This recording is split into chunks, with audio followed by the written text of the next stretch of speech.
석 달 만에 코스닥 시총 1위를 탈환한 에코프로비엠이 5천억 원 규모의 유상증자와 무상증자를 결정했습니다. 6일 전자공시 시스템에 따르면 에코프로비엠은 이날 300억 원 규모의 채무상환 자금과 4,700억 원 규모의 타법인 증권 취득 자금 조달을 위해 주주 배정 후 실권주 일반 공모 유상증자를 결정했다고 공시했습니다. KG그룹이 쌍용차 인수전에 뛰어듭니다. 에디슨 모터스 컨소시엄과의 계약 해지로 난관에 부딪혔던 쌍용차 인수전은 쌍방울그룹, EN플러스에 이어 KG그룹까지 참여가 예상되며 경쟁이 치열해질 전망입니다. 이 같은 소식에 어제 시간외 거래에서 KB동부제철과 KG이니시스가 10% 가까이 급등 마감했습니다. 세 번째 뉴스입니다. 차량용 반도체 수급난에 따른 생산 차질이 올해 상반기까지 이어지면서 신차를 인도받기 위해 길게는 1년 6개월을 기다려야 한다는 분석입니다. 글로벌 1위 폴리이미드 필름 회사인 PI 첨단 소재 인수전에 한화 등 국내외 대기업과 글로벌 사모펀드 운용사, 칼라일 그룹 등 10곳이 참여합니다. 자, 이번에는 차량용 반도체 공급난 이슈 한번 짚어보도록 하겠습니다. 신차 출고가 최장 18개월이나 지연이 된다라고 하는데요.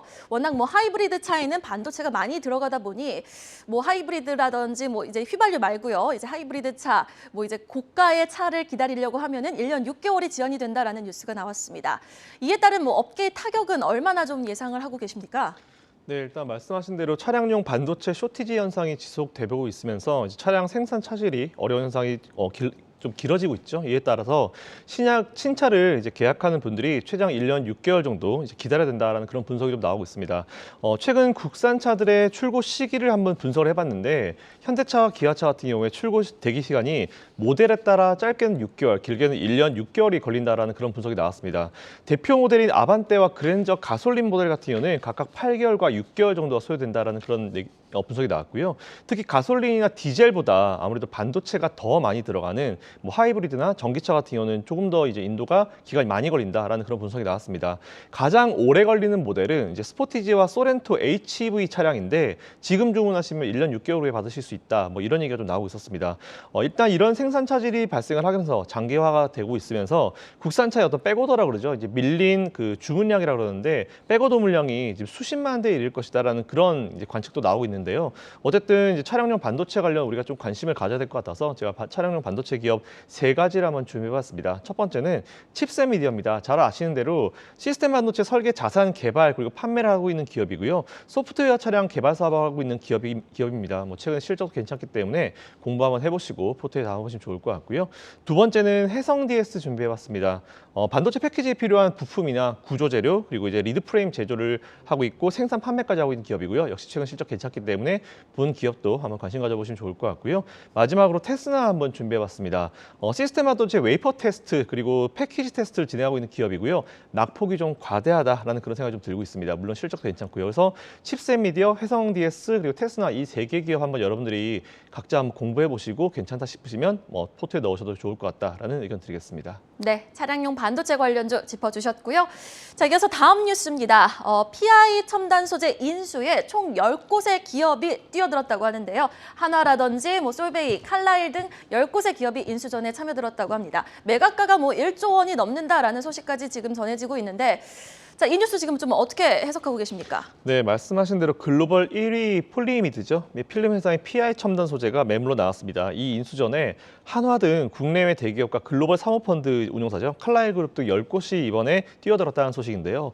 참고로 사모펀드인 칼라일 그룹은 현재 연준 의장인 그 파월 의장이 재직했었던 회사다. 이런 부분도 좀 체크해 보면 좋을 것 같고요.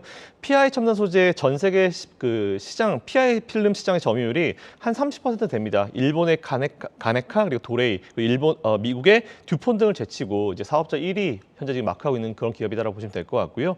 참고로 이 PI라는 거는 이제 슈퍼 엔지니어링 플라스틱으로 분류된 화학 소재다라고 좀 체크해 보시면 좋을 것 같아요. 다시 돌아와서 매각 대상 같은 경우는 최대 주주인 글렌우드 프라이빗 에쿼티가 가지고 있는 물량 54% 정도를 이번에 물량을 내놨었는데 일단 지난해 사상 최대 매출인 3,019억 원이 나왔습니다. 영업이익은 759억 원을 기록했고요. 실적도 안정적으로 계속 나오고 있는 기업이고 올 하반기에 이제 경북 구미의 신규 생산 시설이 본격 가동화되면은 수익은 더 늘어날 것이다 이런 예상이 되고 있기 때문에 아무래도 좀 매각에 좀 더 관심을 많이 가지시는 기업들이 좀 많아진 것 같고요. 지난해 연간 에비타를 기준으로 봤을 때 산출한 지분 가치를 통상적으로 이제 경영권 프리미엄까지 포함시켜서 이제 가격을 선정하게 되는데 요 감안한 수치가 주가 최소 1조 원 정도, 뭐 맥스로 한 1.2 정도까지 보는 기업도 좀 있는 것 같은데요. 일단 1에서 1.2 정도를 매각 희망가로 지금 생각하고 있는 것 같습니다. 참고로 전일 종가 기준으로 시총이 1조 3,641억 원이니까 이게 지금 시장에서 사실 판단하고 있는 가격대잖아요. 그래서 요 근처까지도 좀 생각을 해보면 될 것 같다는 부분인데 사실 이거는 우리가 생각할 부분은 아니고 이제 매각을 하는 그런 기업들이 좀 디테일하게 봐야 될 부분인 것 같습니다. 이에 따라서 PI 첨단 소재 제가 주가는 봤는데 최근 실적 좋습니다. 하지만 낙폭이 좀 많이 과대한 그런 상황이고요. 조금씩 반등을 한번 노려볼 수 있는 그런 자리이기 때문에 관심 가져보시면 좋을 것 같고 어떤 기업이 인수하냐에 따라서 앞으로 주가 반등의 강도는 분명히 달라질 수 있습니다. 이 기업을 그냥 사모펀드가 가져가서 좀 키워가지고 나중에 재판매하려는 그런 전략인지 아니면 어떤 기업이 인수하면서 길게 한번 같이 가자 이런 전략인지 그리고 그 기업이 얼마나 돈이 많고 얼마나 신중하게 생각하는지에 따라 가지고 앞으로 주가 흐름은 달라질 수 있을 거라 보고 있고요. 현재 부채 비율이 45.13% 정도 나옵니다. 유보율은 2,119%. 기업에 대해서 여러분들이 뭐 재무적으로 걱정할 부분은 전혀 없으니까 이런 부분 체크하셔가지고 PI 첨단 소재 조금 낙폭 과대되어 있으니까 공부 한번 해보시고 투자해보시면 좋을 것 같다라는 의견 드리겠습니다. 네, 이번에는 전략 좀 짧게 들어보도록 하겠습니다. 유동원 본부장님, 오늘장 전략, 전반적인 전략, 글로벌 증시 전략 어떻게 좀 가져가는 게 좋을까요? 네.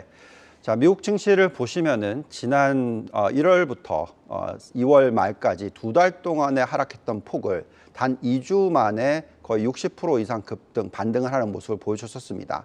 하락폭의 대부분 중에서 60%나 반등을 했다라는 것이 부담으로 작용했다고 생각하고요. 최근에 나타난 며칠 동안의 하락은 어떻게 보면은 지금 이 뉴스를 소화해내는 구간이다라고 판단하시면 되겠습니다. 자, 중간 선거가 11월 달에 있기 때문에 그때까지의 고점 탈환이라고 생각을 하시고 조금 길게 템포를 잡으시고 다시 반등을 하는 구간이 계속 나타날 수 있기 때문에 지금같이 변동성에서 대사하락장이 시작됐다라고 생각하지 마시고 이런 조정을 기회로 삼으시라는 말씀을 드리겠습니다.